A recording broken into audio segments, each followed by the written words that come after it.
นี่คือชากะลำใจสาหอน กะลำใจสาหอนตอนนี้กะลำใจกะลำหันไปบอกหอน หอนใจนี่แปลว่าชา เขาไม่เงินจ่ายก่อน กะลำใจกะลังใจ กะลำใจ กะลำใจตอนนี้ หอนแปลว่ากะลำทันจิตนี่ทันด้า ทันด้าทันด้า เกินวัดนาฮีเกินวัดนาฮีบ่เป็นหยัง ตอนนี้อยู่ ผมเลยตื่นเลย ผมอยู่นี่เนาะ ผมโยนี ผมอยู่นี่ ว่าขึ้นไปใครคือว่าขึ้นไปทั้งปากแล้วเท่ากับมันที่มีถ่ำเขาออกมาเขาว่าเกิดใหม่นะรอดท้องใครคือรอดท้องแม่เขานะมันที่มีอยู่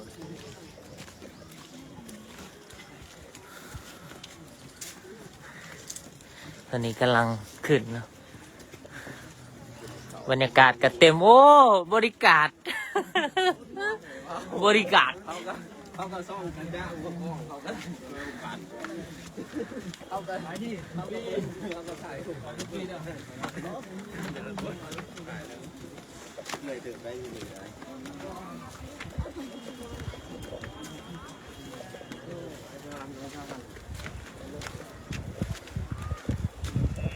ส่วนหลายมีแต่ฮินดูมันมาเขาบอกปล่อยปลาไหลมาหนุ่มปลาไหล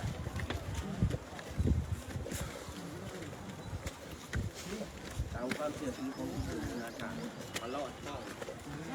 ใครจะต้องเกิดใหม่นะ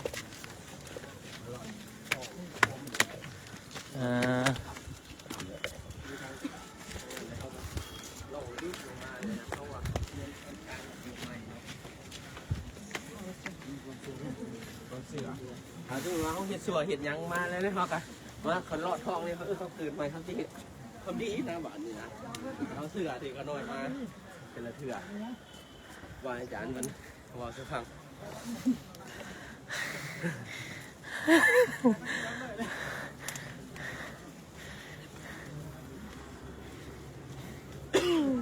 ให้ฉันมาแรงเลย เราแล้วเมื่อยเนาะ โอ้พัก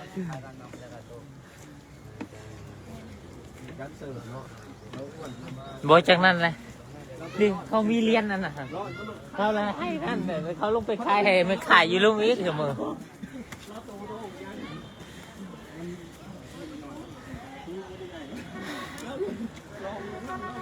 ตำไก่ขึ้นมาเนาะ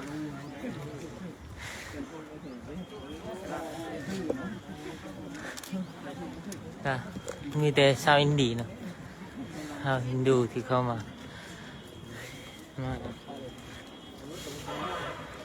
ที่นี่นะเพราะว่าเขาเชื่อว่า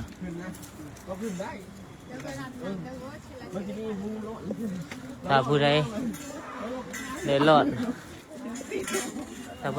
ดทำนี่เนาะเกิดเมื่อนะได้เกิดใหม่เนาะเขาความเชื่อของเขา คิดดูดอกเราอะเอาเห็ดสัวแล้วเอาไม้อธิษฐานมารอดเขาจะเป็นเห็ดดีป่ะเขาเกิดใหม่มันตั้งแต่นะเกิดใหม่มานี่เขาเสียแต่ความดีนะ เขาเชื่อว่า เขาคิดดูดอก ถ้าเฮ็ดอันนั้นแหละ เห็ดสัวอย่างมาก เฮ็ดฟีเฮ็ดสวดเลยถ้ามารถนี่เนี่ยถือว่าได้เกิดใหม่เนาะเขาเกิดใหม่มานี่เขาเสียความดีป่ะ แต่เฮ็ดคือเก่า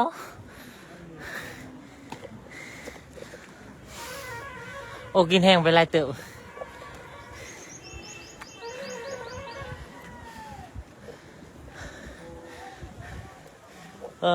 ในมุมเนาะน่าจะสวยงามตัวเมืองขยาเนาะ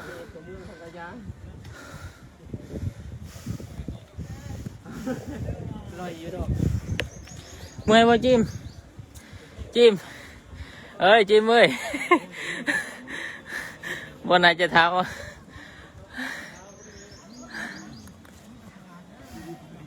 สูงได้สูงซ้ำครับเขามหากัสปะรุ่นหุ้นเลยทำมหากัสปะทำมหากัสปะสูงในบริเวณบันไดปลาบางบอนโอ้ อ้เมืองเป็นนับแนมไปแนมเห็นแกงก็เมืองพูดเลยนะ โอ้จองใส่จองควายอยู่เนาะ ไปเห็นรถจองแล้วจะเอาเงินจะได้ เออโอ้เบล less 10 รูปีก็สิวะเนาะอ๋อลูก2 คนทางบ้านที่เสียใจแล้วเบิ่ง3 คนโอ้ยไปอินเดียได้ลูกใหม่ก็สิวะ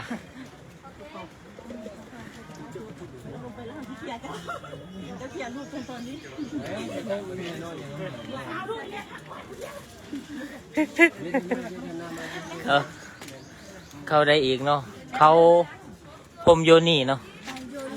ฮะปัจจุบันนี้พรมโยนี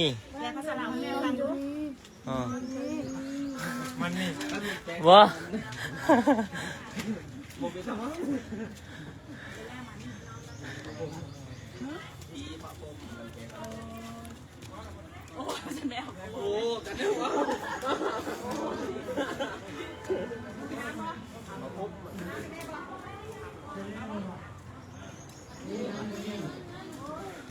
มีอะไร บางทีแบบดำอีหยังบอก เอ้ยมาถูกแค่ละสวยแสดงไอ้ปวดทุบไหมเนี่ย พี่ใส่เดี๋ยวมาข้าวนางโอ้ยได้ลูกแล้วอยู่อินเดีย ไปละไปไป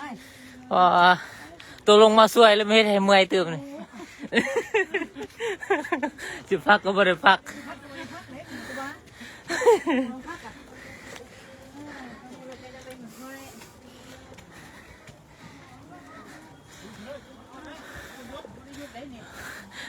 จะลบเอากิมซุง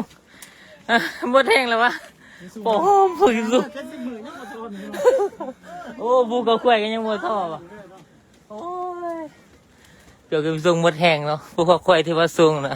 อันนี้ว่าซุงแต่เมื่อย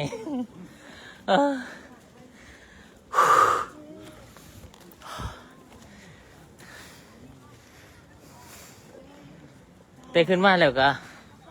เนาะเป็นจุดชมวิวอีกจุดหนึ่งเนาะเข้ามาเป็นจุดชมวิวอีกจุดหนึ่งก็งามหลายขึ้นเห็นเวลาขึ้นเราจะเห็นวังขยาเกือบเบิดเลยทางฟังแม่น้ำเนรัญชราเนาะเต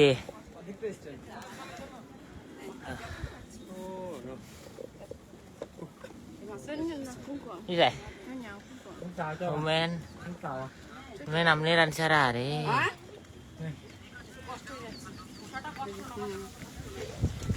ไกลป่ะบอกป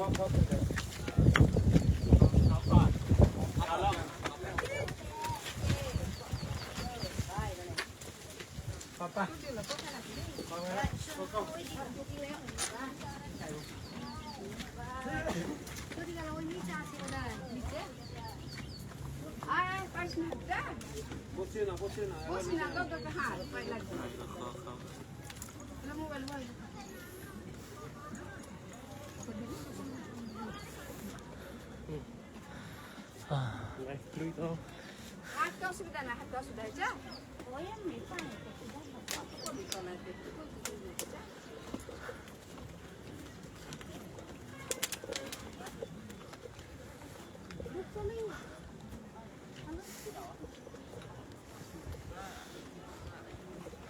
เมื่อแห่งกาย่าซีซ่าสตูป้าก็มีผู้พระพุทธเจ้าอยู่เนาะ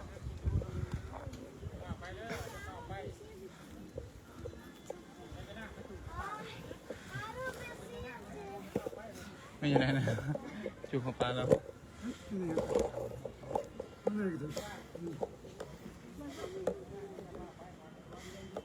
นี่จุ่มของปลา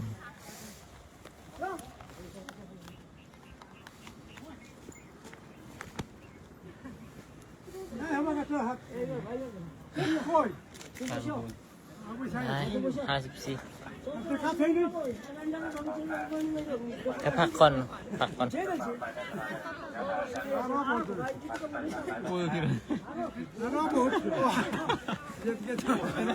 ปวดขาเว้ย เอาเราเป็นแนวนี้กูเองสู้ กระพานมาเลยอ่ะกระพานมาเลย แต่มาไต่น้ำตื้นที่ไต่น้ำตื้นก็ กินข้าวเดียวกับไม่ยาวกระต่ายแน่ๆนี่กินข้าวเดียวพวกนึงกระยางเลย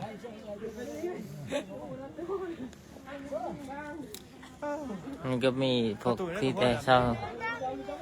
ฮินดูเนาะแต่ก็มีในจะมีพุทธสถานเนาะแบบเป็นสถานของพระพุทธเจ้าคือกัน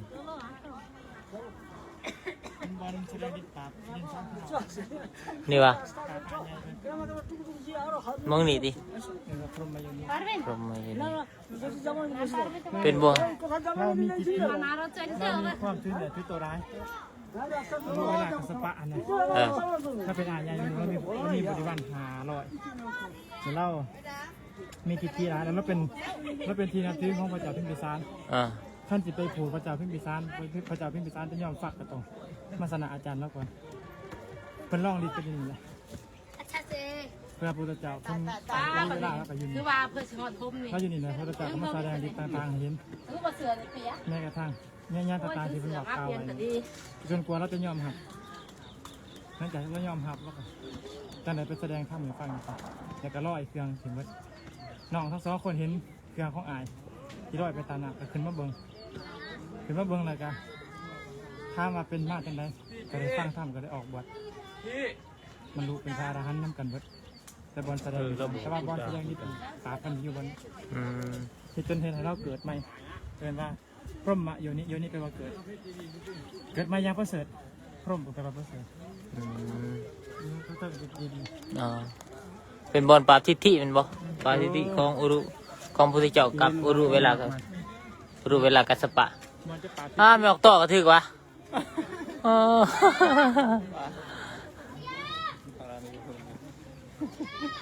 ห้าลานี่ห้าลานี่ กลายไปเบิ่งวันเกิดใหม่ได้จ้ะว่าบอกว่าที่แต่ยังนี้ขายนี่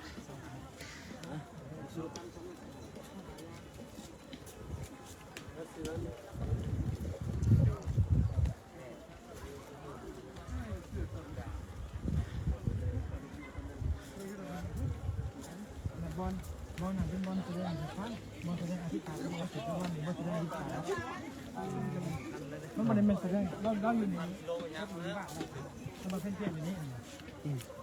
ครูอยากมาแสดงเป็นใหญ่ไหม มันกำลังสั่งอยู่ตรงนี้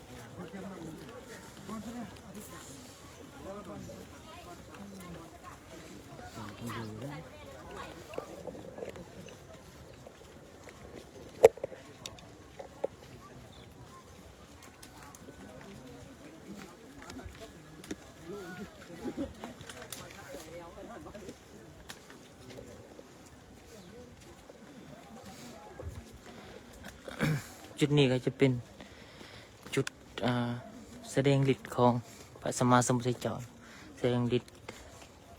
เพื่อปราบอุรุเวลากัสสปะเนาะที่ปราบทิฏฐิของเราว่าเป็นเสือว่าตัวเองเป็นพระอรหันต์ก็บอก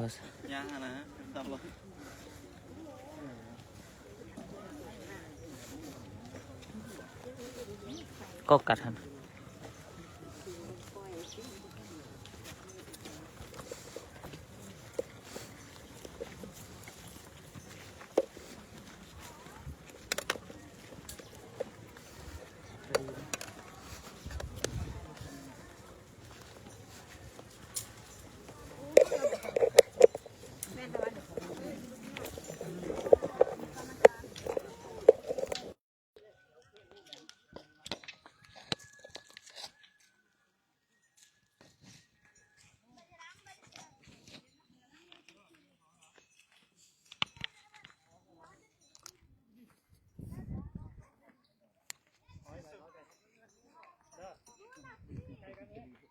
นี่อ่ะแม่นบ่จุดนี้นี่เฮ้ยแม่นบ่จุดนี้จุดที่แสดงดิแม่นคือกัน กันทั่วบริเวณนี่แม่นเบิดเพิ่นแสดงดิตั้ง1,200 กว่าอย่างถ้าจำบ่ผิดนะเพื่อจะปราบทิฏฐิปราบความเห็นผิดปราบความถือตัวของอุรุเวลากัสสปะ ซึ่งเป็นหยังพระพุทธเจ้าจึงจะมาปราบมาเจาะจงมาที่นี่ก็ว่าอุรุเวลากัสสปะนี่เป็นบุคคลที่พระเจ้าพิมพิสารที่เพิ่นเป็นเดอะคิงเป็นพระราชาอยู่ราชคฤห์เพิ่นนับถือนักบวชผู้นี้ก่อนที่พระเจ้าพิมพิสารจะเชื่อถือพระพุทธเจ้าก็ต้องมีหลักฐานก่อนคือมาปราบผู้นี้ในผู้นี้เราก็ถือคนหยองย่อสรรเสริญหลายว่าเราเป็นพระอรหันต์เพราะเรามีบริวารต่าง500แล้วก็มีน้องอีกคนที่2อ่ะมีบริวาร300คนที่3ก็มีบริวาร200นั่นแหละก็อยู่ในเครือข่ายของเราเบิดเขาก็จะเป็นที่เคารพเป็นที่นับถือเป็นที่ยกย่องบูชาของคนตัวไปแล้วก็ได้อยู่บริเวณเขานี่แล้วก็มื้อนี้พระพุทธเจ้าก็เสด็จมาเพื่อจะขอพักแล้วก็มาแสดงฤทธิ์โดยวิธีต่างๆให้ฟังว่าแล้วก็เพื่อที่สอนระหว่างเล่านี่บ่ทันเป็นอรหันต์ยังเป็นปุถุชนอยู่พระพุทธเจ้าพระอรหันตสัมมาสัมพุทธเจ้านี่เกิดขึ้นแล้วในโลกก็ขอให้เรานี่เปลี่ยนจิตทิให้มานับถือพระพุทธพระธรรมพระสงฆ์เสียเล่ากับพระพุทธเจ้าก็จังเสด็จมาแสดงฤทธิ์อยู่ประมาณถ้าจำบ่ผิดเป็น1,200 กว่าอย่างจะคอยสิปราบความเห็นผิดแสดงฤทธิ์แบบนี้ก็บอกว่าพระสมณะโคดมนี่เก่งแต่บ่เป็นอรหันต์ก็แสดงฤทธิ์ไปเรื่อยๆจนกระทั่งว่าเราเดิมน้อมใจมาเสียก็อยู่บริเวณนี้ทั้งหมดนี่แหละที่เป็นบริเวณของเราอยู่กับบริวารก็สถานที่คือเขาวัดหน่วยนี่ก็ชื่อว่าพรหมโยนิแปลว่าเกิดพรหมะแปลว่าผู้ประเสริฐเกิดใหม่อย่างประเสริฐก็คือเกิดใหม่ทางความเสียความเข้าใจว่าเรายังบ่ทันแม่นอริยเจ้าเรายังเป็นปุถุชนอยู่ขั้นพระพุทธเจ้าบ่มาโปรดบ่มาแสดงฤทธิ์ปราบทิฏฐิของเราแล้วก็แสดงธรรมให้ฟังแล้วก็บ่สามารถเกิดใหม่ในเป็นอริยชนยังเป็นปุถุชนอยู่คือเก่าแต่ก็มีแต่ความถือเหนือถือตัวว่าเพราะว่ามีพระเจ้าแผ่นดินเนี่ยเป็นลูกศิษย์แม่นบ่ล่ะแต่มีความถือตัวแต่สถานที่นี้เป็นที่มาปราบใส่ดิษปราบทิฏฐิของเราแต่ว่าสถานที่ที่สันนิษฐานกันว่าเป็นบอนที่เพิ่นแสดงอาทิตตปริยายสูตรแม่นอยู่ลุมบางปีที่แล้วมากะเป็นนางสันเขาอยู่หั่นก็ปัจจุบันเขาจะก็เฮ็ดเป็นสวนสาธารณะแล้วก็เฮ็ดเป็นที่อนุรักษ์ไว้ว่าบอนนี้สันนิษฐานกันว่าเป็นบอนที่แสดงถ้ำโปรดคือต้นแม่น้ำขยะคือขยะศีรษ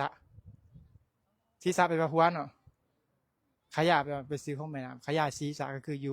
ยู่ต้นอยู่หัวของแม่น้ำนั่นเองคืออยู่ลุมนั่นแหละหลังจากเพิ่นแสดงถ้ำอาทิตตปริยายสูตรให้ฟังแล้วก็เลยเกิดการบรรลุถ้ำของอุรุเวลากัสสปะและอุรุเวลากัสสปะก็ได้ถอดเครื่องที่บวชเป็นฤาษีลอยน้ำไปน้องทั้ง2คนเห็นผู้หนึ่งเห็นอายเขาไปยังคือถอดเครื่องถิ่มลอยน้ำมาขึ้นมาเบิ่งพระพุทธเจ้าก็แสดงธรรมให้ฟังกับบรรลุก็น้องผู้นั้นก็เห็นว่าอายเขาไปยัง2คนคือลอยเครื่องถิ่มสิเกิดเรื่องเกิดราวยังขึ้นบอกกันนำมาเบิ่งสุดท้ายพระพุทธเจ้าก็แสดงธรรมโปรดจนได้อรหันตสาวกเป็นพันพุ่นเป็นบริวารนะอันนี้ก็เป็นสถานที่ที่ให้เฮามาแล้วระลึกถึงณสถานที่นี้ว่าเคยเป็นบอนที่พระพุทธเจ้ามาแสดงฤทธิ์แล้วก็เป็นบอนที่มาโปรดเอาคนผู้เดียวแต่ก็เป็นเหตุให้เพิ่นมีบริวารต่างเป็นพันหลังจากนั้นเพิ่นก็หลังจากปราบสดินแล้วก็ได้เสด็จไปผุดไปไกลเมืองราชคฤห์คือลัทธิวันสวนตาลนมเพื่อไปโปรดพระเจ้าพิมพิสารพระเจ้าพิมพิสารก็ได้นำบริวารมาถึง12นหุตก็คือ12,120,000 คน110,000 คนเป็นพระอริยเจ้าอีก 10,000 ถึงสรณคมเป็นที่พึ่งตลอดชีวิตนี่ก็เป็นความยิ่งใหญ่เลยของพระผู้มีพระภาคเจ้าหลังจากได้ตรัสรู้แล้วก็นำธรรมะมาเผยแผ่เป็นครั้งแรกๆที่มีสาวกหลายที่สุดในการแสดงธรรมของพระองค์เบิ่งต่อไปเนาะไปหาพระอาจารย์เนาะสาธุเจริญพรก็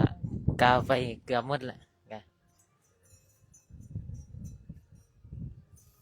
แล้วตอนนี้ก็เวลา 11:41 เนาะก็บ่ฮู้ว่าทางประเทศลาวและประเทศไทยก็น่าจะ1 โมง ไหนเป็นบ่ตอนนี้ก็ภูเขา ใช่เราคอยขึ้นไปไทยก็ไปทำ โดยไปขึ้นไป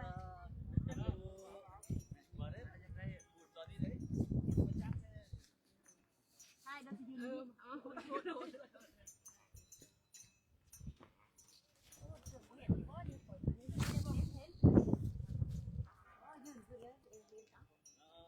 อันนึง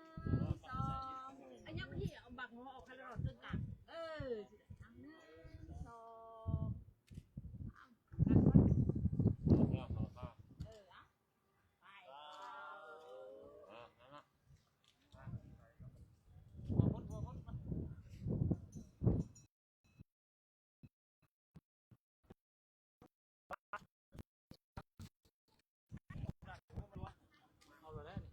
ก็เป็นบอนสำคัญทางพระพุทธศาสนาอีกบอนหนึ่งแต่ก็เป็นบอนชมวิวเนาะฮะเป็นจุดชมวิวของเมืองพะยาอีกบอนหนึ่งคือกันขึ้นมาก็ได้ทั้งสองได้ทั้งเห็นมุมสูงเนาะของเมืองพะยาก็เห็นเกือบเบิดเลย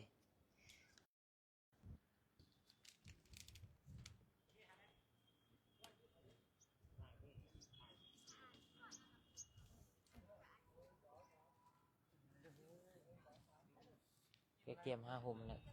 วาจันทร์ก็เริ่มเตรียม5 ห่มน่าจะไหวพระนะ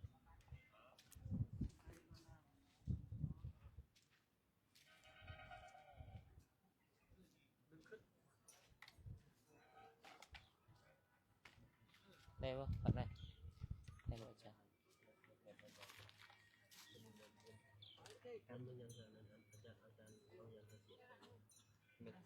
เข้าว่าอาจารย์มันมีตัวคันสากไว้มันบ่เข้าได้จังมันต้องเป็นตัวสากธรรมดา 1 2 3 4 1 2 3 4 5 6 7 8 1 2 3 4 1 2 3 4 5เอาเลย1 2 3 พวกนี่ลองใส่สากตัวนี้ใส่สากตัวนั้นมันไวใส่สากไวบางอันมันบ่สากบ่ห้องหับนี่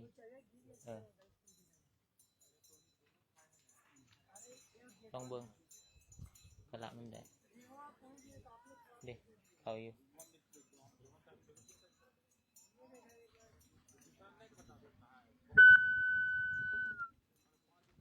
1 2 3 4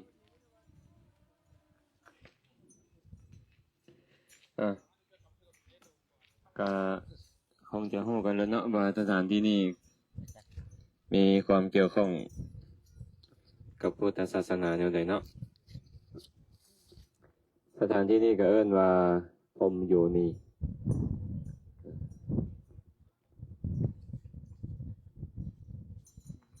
พรหมก็แปลว่าพรหมโยนิตัวนี้น่าจะเป็นกำเนิดนะเป็นกำเนิดของพรหมก็ได้หรือว่าการเกิดขึ้นจากพรหมก็แล้วแต่สิแปลเนาะแต่ว่าบอนที่เฮานั่งอยู่นี่เนี่ยเคยเป็นสถานที่ที่พระสัมมาสัมพุทธเจ้าแสดงอธิตตปริยายสูตรอธิตตปริยายสูตรว่าในเรื่องของความร้อนอันเป็นเหตุให้ชดิน3 พี่น้องพร้อมได้บริวาร 1,000 บรรลุเป็นพระอรหันต์กันเนาะสถานที่นี้จึงเป็นบ่อนเกิดขึ้นของพระสงฆ์ผู้เป็นพระขีณาสพจำนวนพันเอามาถึงสถานที่แล้วก็ให้มาน้อมจิตทำความเคารพนึกถึงว่าเหมือนกับพวกเพิ่นกำลังนั่งอยู่อ้อมนี่เต็มอยู่แถวนี้จำนวนเป็นพันกำลังเอียงโสดลงสดับธรรมคำสอนที่พระสัมมาสัมพุทธเจ้ากำลังประกาศอยู่ให้เราน้อมจิตไปแบบนั้นสรรเสริญคุณพระรัตนตรัยกันหน่อยเนาะอันธรรมยังพุทธัสสะภะคะวะโตปุพพะภาคะนะมะการังกะโรมะเสนะโมตัสสะภะคะวะโตอะระหะโตสัมมาสัมพุทธัสสะนะโมตัสสะอะระหะโตสัมมาสัมพุทธัสสะนะโมตัสสะภะคะวะโต สัมมาสัมพุทธัสสะอิติปิโสภะคะวะอะระหังสัมมาวิชชาจารณสัมปันโนสุขโตโลกวิทูปุริสธรรมสารทิสัทธาเทวมนุษย์สานังภะคะวะติสวากขาโตภะคะวะตาธัมโมสันทิฏฐิโกปัสสิโกโอปะนายิโกปัจจัตตังเวทิตาโพวินโยหิติสุปฏิปันโนสาวกสังโฆโอชุปฏิปันโนภะคะวะโตสาวกสังโฆญาญาปฏิปันโนสาวกสังโฆสามีจิปฏิปันโนภะคะวะโตสาวกสังโฆญาติทัง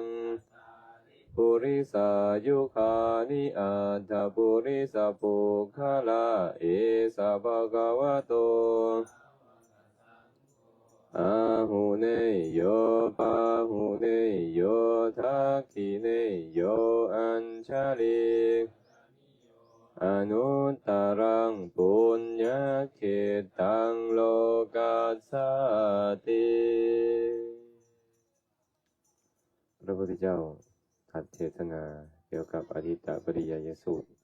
ว่าด้วยเรื่องความเป็นของห้อนคืออย่างแดตาหู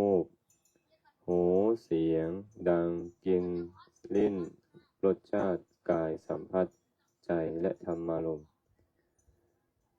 บ่ว่าจะเป็นอายตนะภายในก็ตามอายตนะภายนอกก็ตามเมื่อมากระทบกันผัสสะเกิดขึ้น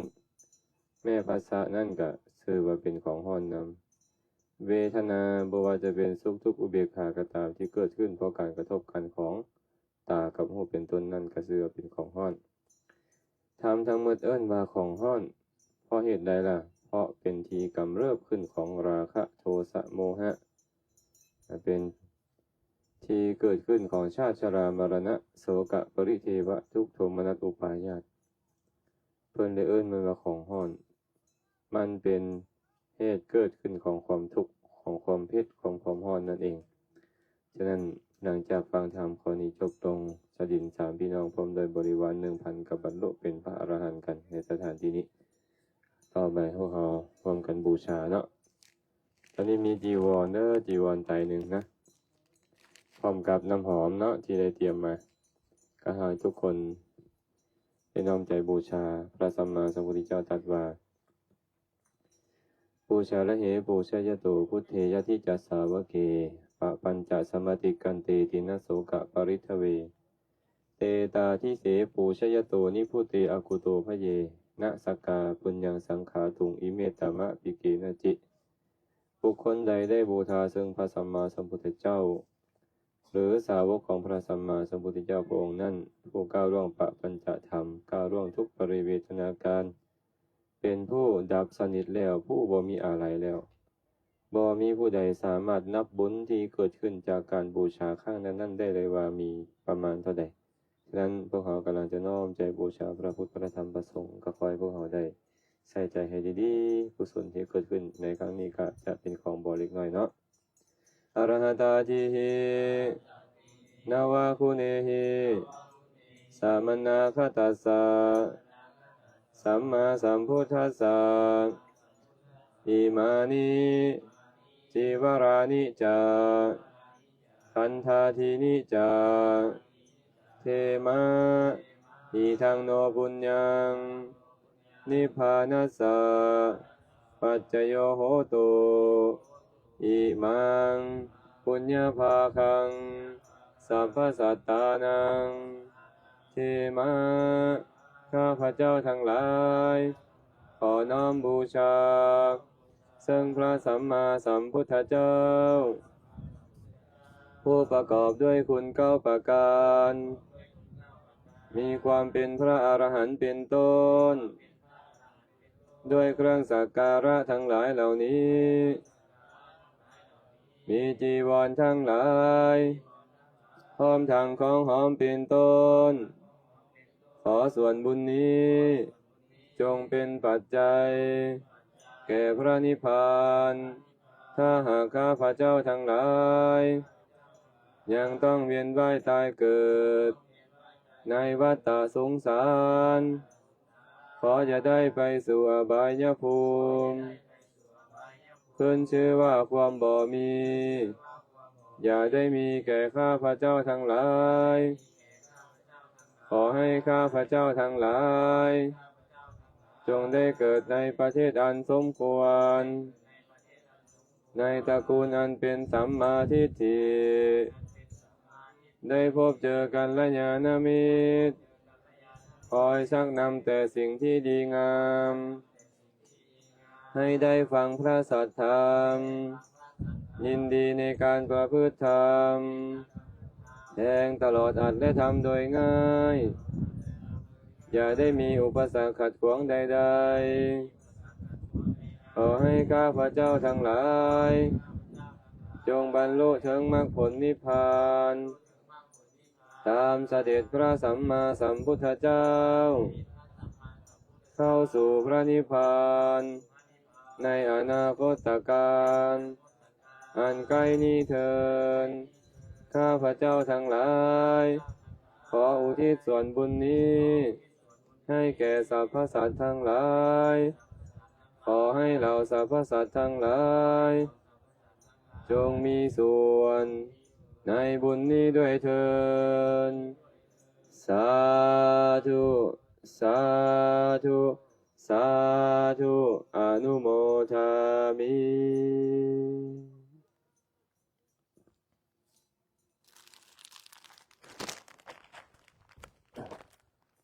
บูชาด้วยกันเด้อ อิติปิโสภะคะวะ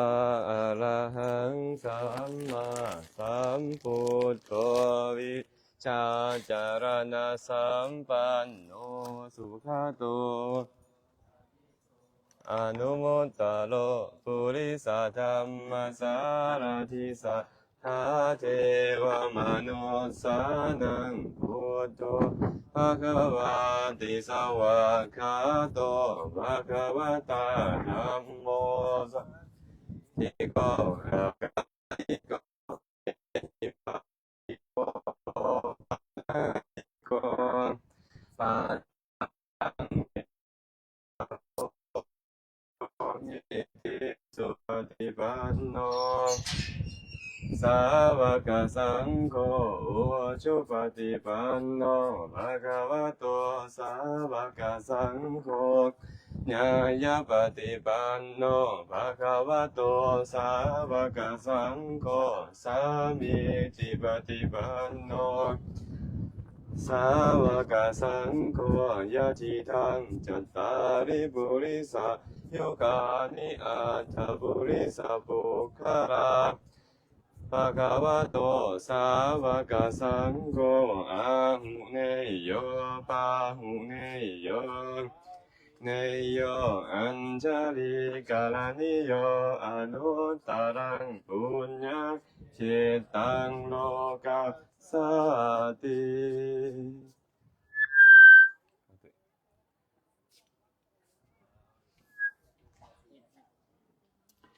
ผู้ใดจะชื่อกันน้องบูชากันเด้อบอกน้องคันจะใช่บอกน้องคันนี่เด้อเอาซ้ำนี่ก็ได้เนี่ย3 ล้านก็ได้จะได้แล้วบอกน้องคัน3-4 ล้านเนาะ3 ล้านเนาะได้บ่ซ้ำเนี่ยยกตุ้ยสี่ขายดินได้เลยเด้3 ล้านนี่สบายนะเนาะไม่ตุ้ยเนาะโดยได้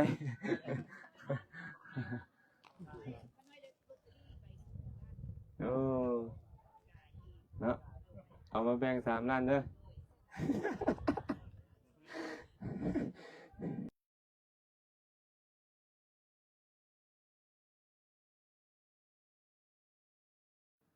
จากเม็ดกับพอตรงคัน30 บาท 37 16 16 10 เมตรนะวงกลม10 เมตรป่ะ12ถึง16 12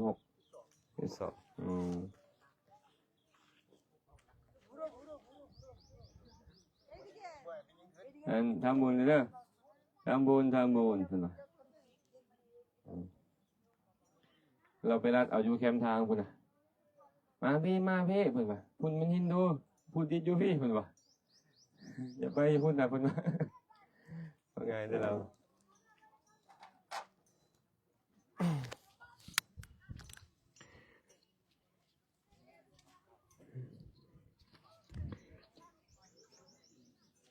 ที่เก็บภาพปะ เลยเก็บ มาเอานี่เอานี่เลยเนาะ บ่บ่อยู่ทางนี้ อยู่เหี่ยวเพิ่นว่ามันบ่อันนั้นปะบ่สะท้อนแสงปะ บ่ เอาไปนิมนต์เก็บภาพรวมได้ขนาดไป เก็บภาพไปไหมครับไปอย่าอยู่ไปทางเพิ่นจะค่อยสิเห็นแจ้งอันนี้มันเด้อ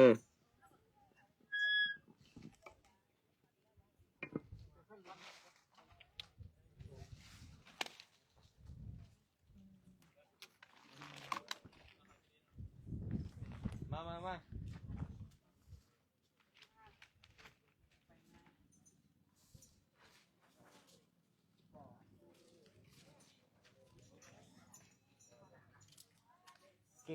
เก็บตู้ก่อนแต่รถ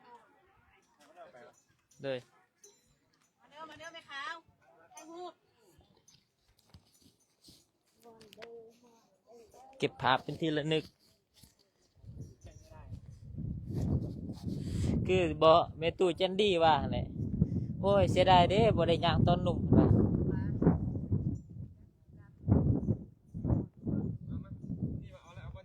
ให้พ่อ คน ไป นี้จันนี่นี่ปะนิมนต์วันนี้เขาเลยมาตอนนิมนต์นี่มาฮอน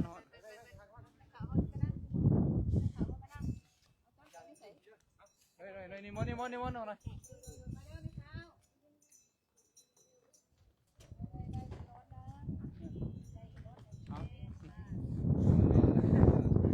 นอกจากอายตนะเป็นของห่อนและตัวก็ห่อนนะ นิมนต์ตอนอะไรโอ้เจ๋งเลยวะจวดเลยนะเขาสึก เข้าไปเลยเด้อครูบาอาจารย์มันเด้อ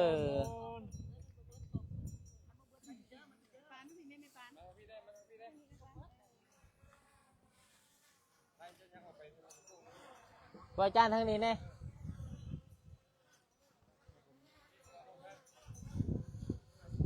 พยาแล้วเขาจะไปคิดจะไปอยากใส่หุบ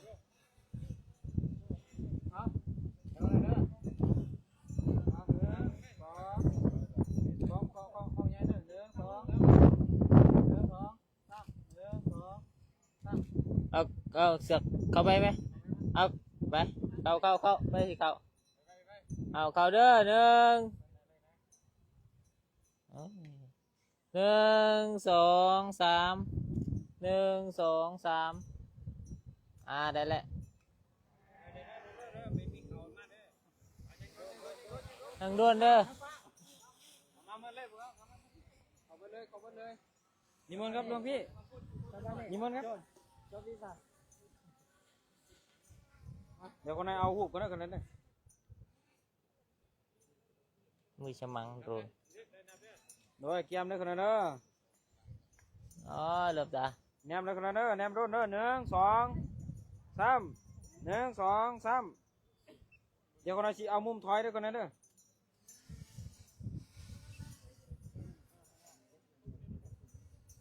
คนเอามือไปถอยไปแล้วสาธุถ้ามันสามารถนั่นกะจบพอจะจบอันนั้นก็มีแต่ออก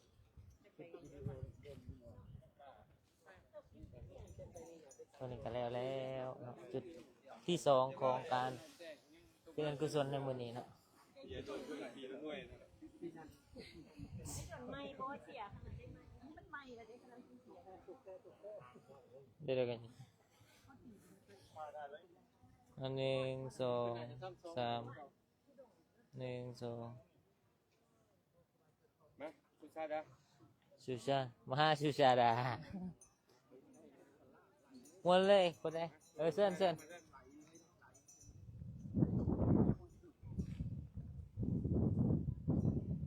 เอาหนึ่งสองสาม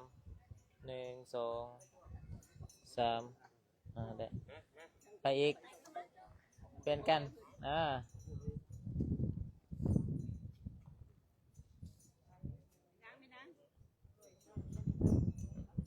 อาเด้อหนึ่งสองสามหนึ่งสองสามไป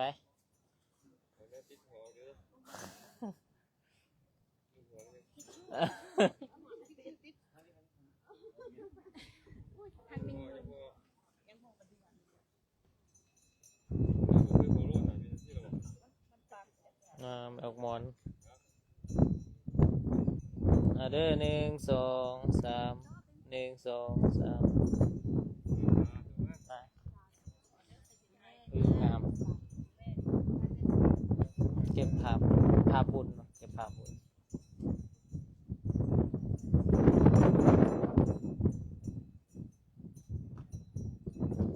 เอาเด้อหนึ่งสองสามหนึ่งสองสามมาแล้วไปสาธุ กลับด้วยอาจารย์คิดว่าเล่นทันขึ้นนั้นเลยบ่ทันเลยที่นี่ไปลงเลยไปเส้นต่อยัน โอ้มงลาวพี่เนาะโอ้ยเบิ่งผิดโอ้มงไทยมงลาว อันนี้12 โมงยัน ทำบุญด้วยบูชาเจดีย์บูชาเจดีย์ครับบูชาเจดีย์เด้อ Thank you very much ดูแลเจดีย์เด้อ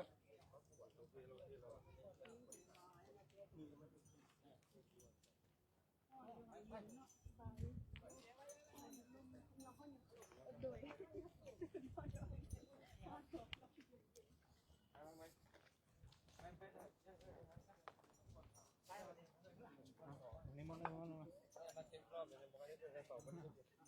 นิมนต์เด้อขนาดเด้อเรื่องก็แม่นว่าจ้ะแม่นบ่บ่แม่นสองพี่เด้คุณน่ะขยาวขี่ขยาวไปเทลงประกาศเลยทำมานี่ประกาศ ก็จะให้ขึ้นบนสุองค์อยู่ยันขนาดเด็กคิดดีแล้ว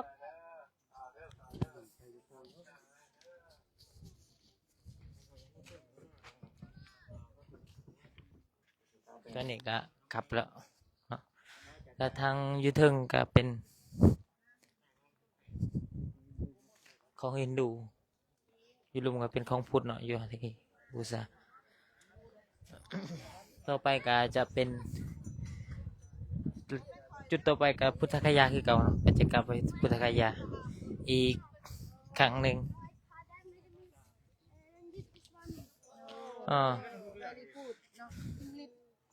very well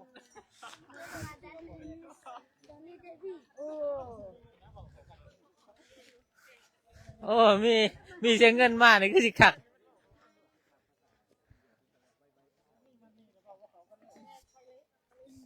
บอกกันมีเสียเงินมากนี่โอ้คักเลยนี่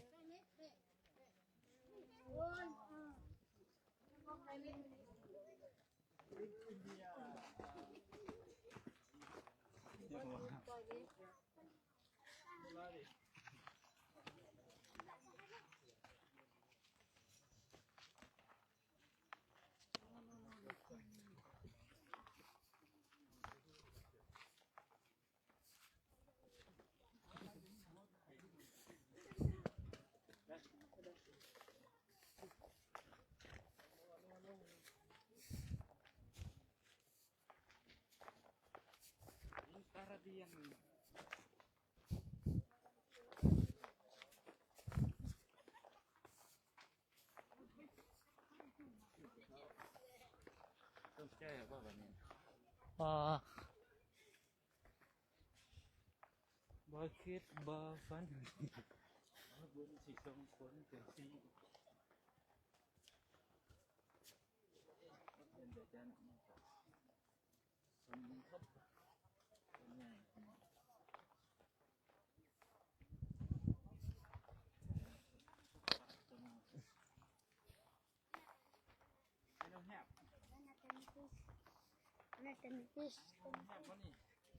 รูปีเห็นนะ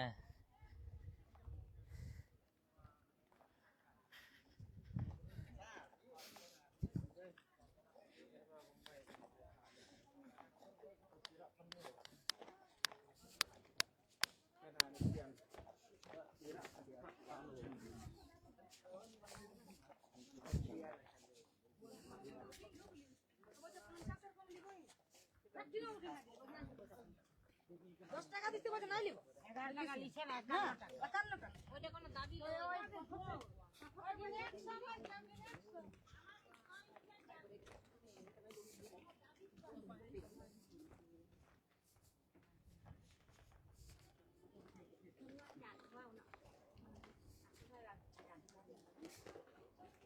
โอ้กิมซุงคือไวแท้โอ้กิมจุกิมซุงโอ้แมน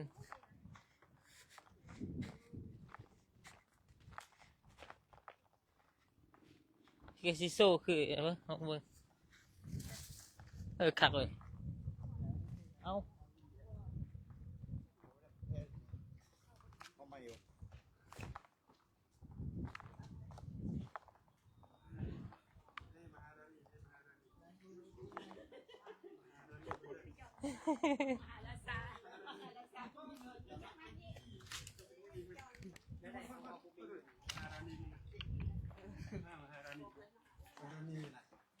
มารานีเวลา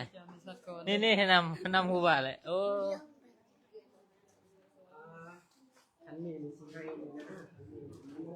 เด้อ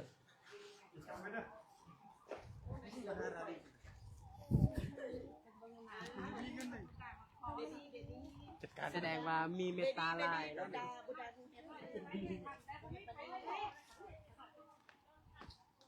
นี่ นำครูบาเขาสินำครูบาละ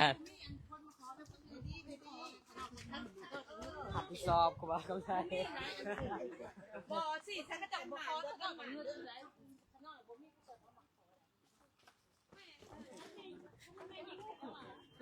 สงสัยอันนั้นศาสตร์ก่อนสงสัยศาสตร์ก่อนเคยมีอุปการะต่อกัน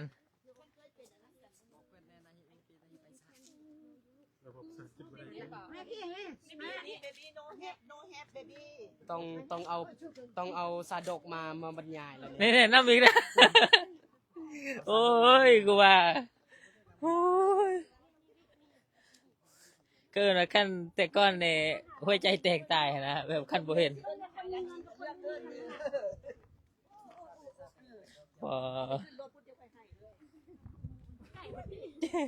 บ่เพิ่นสินำอยู่บ่อีกเรื่องนึง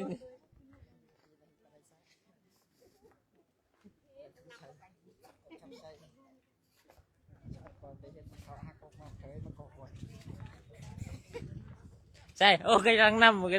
ยู่แม่นนำอยู่เด้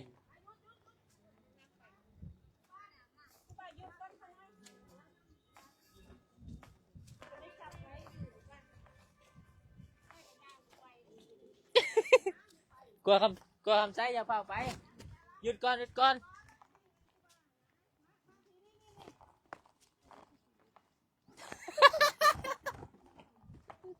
โอ้ระวังได้แลนไว้เลยเด้อให้บอกไผเด้อจะไปเอิ้นหมู่จะมาได้ไปเลยจะไม่มาอีกเป็นร้อยพุ่นน่ะ เฮ้ยแลนไว้เด้อแลนลงไว้เด้อ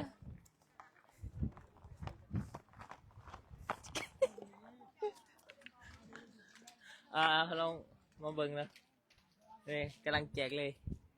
สดๆหอนๆนะโอ้เธอเมื่อคืนลูกหน่อย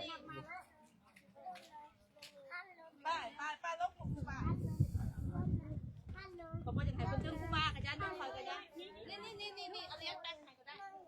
นี่มานี่มาได้นี่นี่ให้เลยไปเริ่มเดี๋ยวเขาจะวันนู้น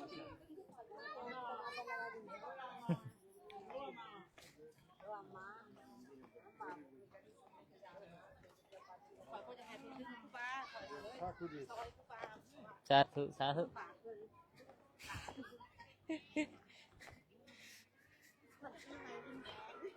ปุเพนิวาสันปุเพนิวาสันนิวาเสนะไอ้ย้อนมันคิวเนาะจะเหยียบโอ้เขาขี่บ่ดีเนาะมันเป็นที่เป็นทาง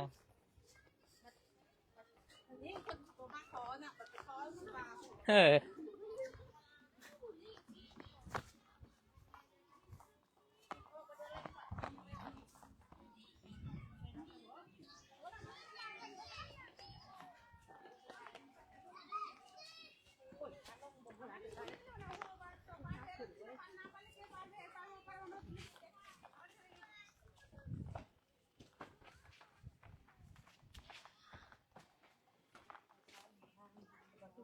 ออกกันก็ยังไล่ไม่ถูก นี่ใจโอ้ยได้ลูกเลยได้ไม่ขาวหนังนะ ไอ้ไพ่บอกมันเอาคนน้องข่อยแล้วฮะคนมาจูงข่อยคนโน่เราเลี้ยวสาข่อย บุพเพนิวาสเออเนาะบ่มีลูกอยู่ละมันมีบ่ลูกยินเดีย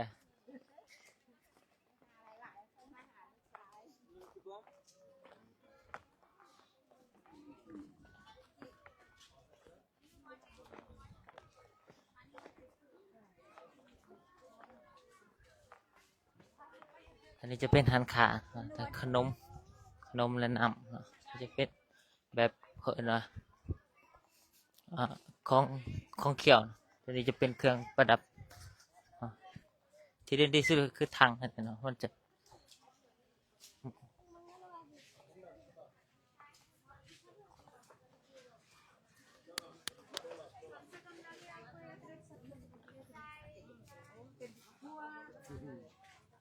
นี่ยัง ทั่วตีนี่ดิแคนทั่วno thank you delicious delicious กินเขาไล่ว่านะ ว่า thank you ไม่ออกตุ้ยโอ้ยจ้องใส่จ้องควายอยู่เนาะโอ้เป็นตะแพงเถอะเด้โอ้ยฮิวโก้สิว่าเสียใจมั้งฮะได้น้องอะหรือว่าดีใจโอ้ดีใจฮิวโก้ถ้าฮิวโก้กำลังติดตามอยู่เนาะตอนนี้แม่ตุ้ยกำลังได้ลูกสองแล้วได้น้องสาวเนาะเป็นผู้หญิงวะ อยู่แม่น้ำดิจะได้เสียหับบ่ ว่าถ้าเป็นผู้ชายก็ให้ไปบวชอยู่นำพระอาจารย์นะ มันหลายแถหลายบาทเลยนี่โอ้ชูล่ะeat โอ้ it's good โอเค thank you ขอบใจหลายๆ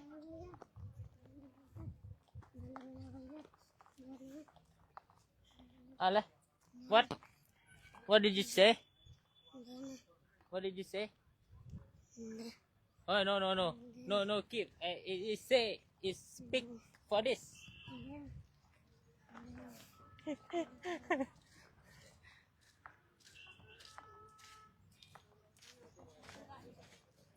เอาบ่เบิ่งซีฟิวกันหน่อยเป็นวันเดียวกันเบิ่งตากันก็เข้าใจรถis speak for in camera hello hello in language Hindi hello what's your name say language Hindi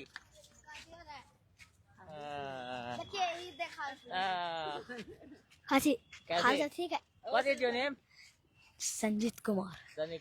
and you हाँ and you name Chandan Kumar Chandan Kumar and you My name is Anshu Kumar ก็ทักทายเนาะมวนin live stream for Wait, what they do? Facebook no keep Wait, what they do? Paisa do, paisa. yeah iPhone 15 na daqui. no I don't have money for Phone je phone. iPhone 15. อ๋ออันนี้เหรอ Phone white. โอ้น่าจะ2,000iPhone 15. อ๋อ iPhone yes iPhone 15 นี่คือ iPhone Wait, what they gonna do? Wait, what they gonna? ฮะ Nana. Wait, what they? โอ้อะไร DJ. radio studio radio Biar. ลำโพงโอ้ย DJ อ๋อ Bina ham jelawa.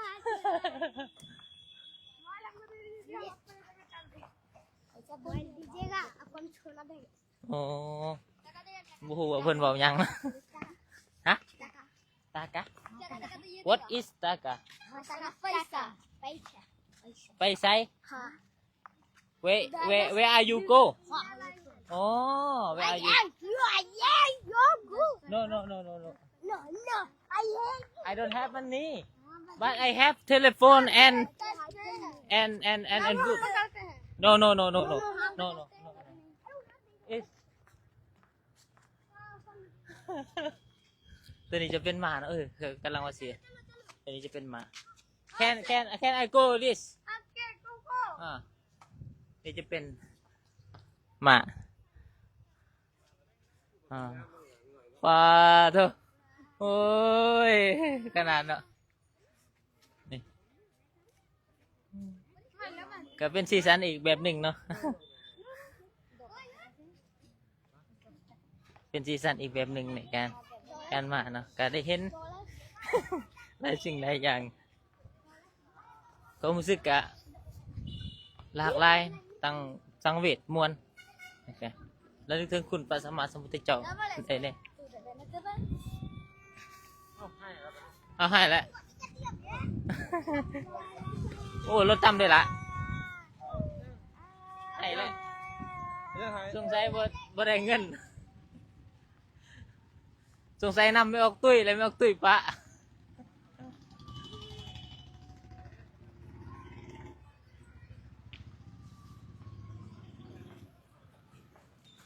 ก็จะได้ปิดไลฟ์สดเพียงเท่านี้ก่อนเนาะต่อไปก็จะได้ขึ้นรถไปพัทยาสิ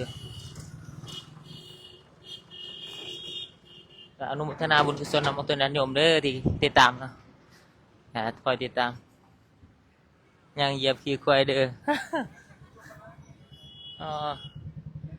see you again next time see you again thank you for how you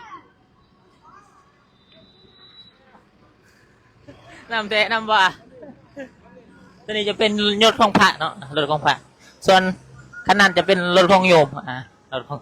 อาจจะขึ้นอาตมาก็จะไปนำอาจารย์เป็น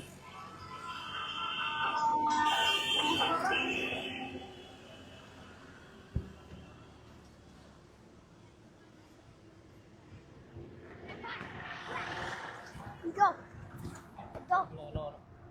Amiga, tu só te leva.